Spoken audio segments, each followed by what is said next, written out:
we've got hold of our leader, James Brayshaw, is on the line. Good morning, Jim. It's unravelling here, Triple M Footy, in your absence. Who's your main trouble with Big Duke? The Lone Wolf not all that happy, I have to say. He's not a happy camper. Truculent at best, and when he gets into that mood, Duke, you've got to keep a very close rein on him. Well, let me say this. I would be in the most uplifted mood of all time if I'd called 2 games of footy for the year and then decided to take a weekend off.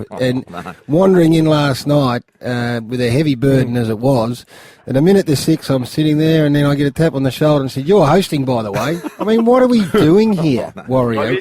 Did you put a decent foot forward or did you bugger it up? Well, it was. The text blew up and says the best rub we've ever had.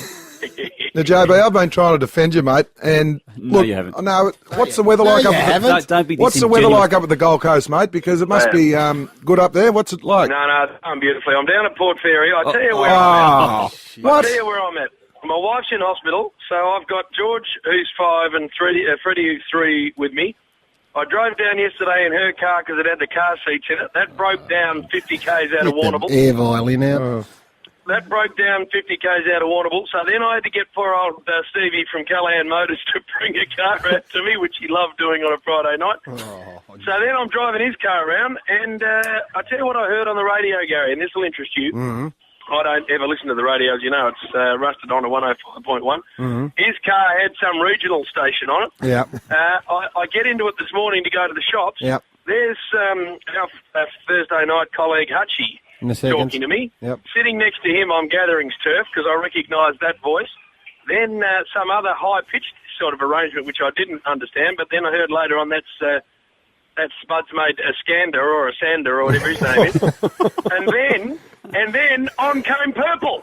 What? I heard 5 minutes of Purple's best in the reserve. You're joking, aren't you, great. Warrior? Off the Jew, and then he comes It's on regional, and plays the Middle League footy as well. Servicing the regional What? listeners. You suit up and have a run in the How long is seconds it? before you come in? They ring me at 11:07. How long has this been going on? It's a very good program. Come on. I hope you're not Very, very delivering good the quality stuff early on and bringing nothing to the table here. Give the best I've got every single time I go on radio, wherever that is, Danny. Hey, well played by our leader, Jim. He's just flipped that round. Yeah. The Warrior Back to very you, Jim. quickly. Now, we know Mrs. B. Well, we love her, and Spud's just shrunk down I by about have. a millimetre when you've thrown that I was she's ready to been in go, but- hospital. We hope, and dearly hope, that she's okay, because that's the most important thing. So I would have think that you've got your right whack. If you're stuck with 2 kids under 4 years old at Port Fairy, then all of a sudden I'm a lot happier. She's pissing down with rain. It's about 4 degrees. I hope she's well too, Gary, because she can get her ass down here and look after these bloody kids. Suck it up, Jim. Where am I at? I want to go down and watch Port Fairy at North Warrnambool. I want to have a couple of scooies. Oh, yeah. I don't do any of that. I've got kids following me around. You'd fit real well on the hill at Port Fairy, asking for a... Down there, Gary, they warm to me. Yeah, they drink cold cans, and when you wanted up and said, "Can I have a glass of 389, please?" you get your head punched in. They warm to me down there, Gary. Now, listen. They did at Inverloch when we went to the pub Oh, that night. yes, They love me exactly. there too. Listen, I just very quickly, because we want to get rid of you. We had enough yet. You're our Channel 7 Friday night footy watcher last night, so I want a quick little summary, because I never see it because I work every Friday night. I haven't seen it for 18 months. Bye, jeez. What? Is that some rubbish? Oh, honestly. What? Well, and to be fair to them, it might be the link with the feeder station down here.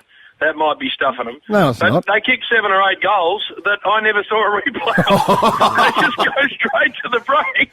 And I'm like, I'm looking after kids and that, so I thought, I'll have a look at that one when we come back out of the break. Come back out of the break, and she's down the other end, half forward, and plays resumed, Gary. Oh, the commentary would have been keeping you going. I'm a replay man. I like to break my footy down, and when I don't get a replay, I dirty up a little. Come back quick, please, James. It is a tough school in here on the Saturday run. SH1T from especially Spud, because you've never seen a bigger blancmange in all your life. I tell you what. Like a big tough man, and when the push comes to shove, he's got nothing. Bloke, that's like a bloke with a couple of arms like pieces of cotton with a couple of knots tied in them. Seriously, mate. Get back to your babies and wipe their backsides, mate. There he is, the And as for captain. Wolf, He's also got a bit of swagger about him too, so pull him into line. And Purple, get out of the reserves. You're a lead footballer now. Yeah, I must admit I agree with that. There he is, James Brayshaw. Thank you, Jim, the captain of the Triple M footy team. He's just, there he is, he's gone.